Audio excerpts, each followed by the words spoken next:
তারেক রহমান তোমার কি আমার কি কয় দুলা ভাই তারেক রহমান সবার দুলা ভাই। হ্যাঁ, তারেক তোমার ভাই আমার ভাই, তারেক ভাই দুলা ভাই তোমার ভাই আমার ভাই, তারেক ভাই দুলা ভাই না। বাংলাদেশের মানুষ এখন তাকায় আছে তারেক রহমানের দিকে। আর দল আজ আছে কাল থাকবে না। দেখেন না, আওয়ামী লীগ ক্ষমতায় ছিল, কত বাহাদুরি। এখন বিএনপির ভাইরা ক্ষমতায় যাবে, খবরদার বাহাদুরি করবেন না, আঙ্গুল তুলবেন না। ক্ষমতা আজ আছে কাল থাকবে না, ক্ষমতায় থাকবেন না। মানুষ যেন সুনাম করে আপনাদের না ভালো ছিল। এরা আলেমদের কষ্ট দেয় নাই, যেমন বেগম জিয়া আলেমদের কষ্ট দেয় নাই। আল্লামা সাইদি রহমাতুল্লাহ আলাইকে ইসলামী ফাউন্ডেশনের চেয়ারম্যান বানিয়েছিল। আল্লাহু আকবার। জিয়াউর রহমান সংবিধানে বিসমিল্লাহর আইন পাশ করেছিল, ঠিক না?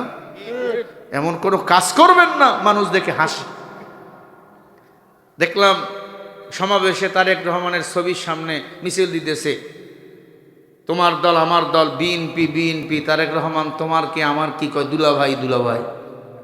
তারেক রহমান সবার দুলা ভাই। হ্যাঁ, তারেক তোমার ভাই আমার ভাই, তারেক ভাই দুলা ভাই তোমার ভাই আমার ভাই, তারেক ভাই দুলা ভাই না। ক্ষমতায় যে জায়গা আমরা চাই সে যেন কোরআন দিয়ে রাষ্ট্র চালায়। ওই পশ্চিমা আমেরিকার দালালদের কথা মতো, ভারতের কথার মতো আমাদের দেশ আমরা চালাতে দিতে চাই না, ঠিক না ব্যাঠি? আমরা চাই যে ক্ষমতায় যাক আমাদের দেশটা যেন কোরআন সুন্নাহ দিয়ে চলে। যদি আজকেই ক্ষমতায় তারেক রহমান গিয়ে বলে আগামীকাল থেকে ফজরের নামাজ না পড়লে 10,000 টাকা জরিমানা, 6 মাস জেল, আল্লাহর কসম সব বেনামাজিগুলো আগামীকাল ফজরে মুয়াজ্জিন হয়ে যাবে। কথা হয় না? আমি হুজুরের কথা মতো একটাও নামাজি নাও হতে পারে, আল্লাহ যদি হেদায়েত না দেয়।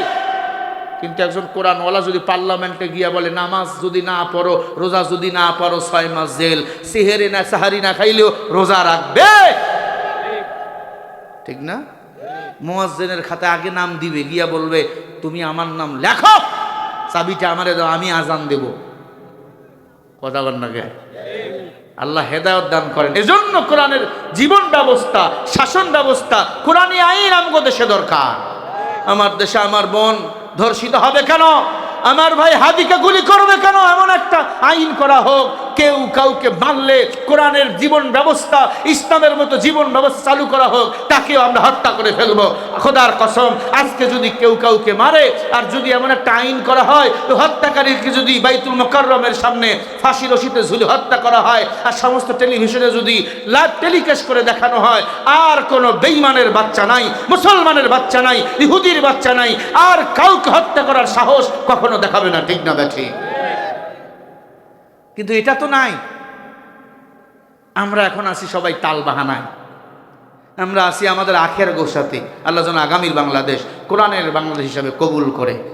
আরো জোরে বলেন আমিন, আরো জোরে বলেন আমিন। মনে রাখবেন, আজ রাত কালকে সকাল হবে, কালকের সকাল অবশ্যই তারপর দিন রাত হবে। এরকম ক্ষমতার পালা বদল হতেই থাকবে। এমন ক্ষমতার অপব্যবহার করব না যার কারণে দুনিয়া ও আখেরাতে আমাদের জবাবদিহি করতে হয়। কথা বলেন ঠিক না? ঠিক।